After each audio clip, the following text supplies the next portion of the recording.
এই হচ্ছে আমাদের মেশিন, ঠিক আছে, বাবা চোদা মেশিন, বাংলা হ্যান্ডেল ঘুরতে চায় না, বিরাট টাইট, যে অপারেটা করো তারও ঘাড় ফেটে যাবে। ও দেখো সিমেন্টও চলে গেছে।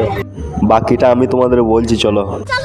আমি ওপরে এসে যা দেখলাম, কাজে কোনো রিস্ক নেই, শুধু পড়ে গেলে টুক করে মরে যাবে, ঠিক আছে, তেমন কোনো ব্যাপার না।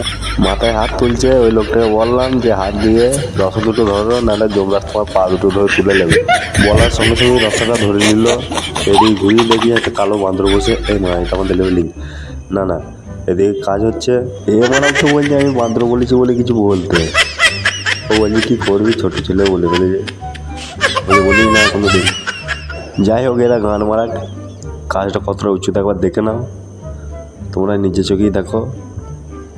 বেশি কিছু হবে না, শুধু পড়ে গেলে তোমাদেরকে আবার বেড জায়গায় তুলে নিয়ে আসতে হবে, মানে তোমাকে গোটা গুটি খুঁজে পাওয়া যাবে না এখানে। যাই হোক, কাজে লাগতে হবে, নাহলে যে গোটা লোক আছে সবার আবার গাছ জ্বলবে।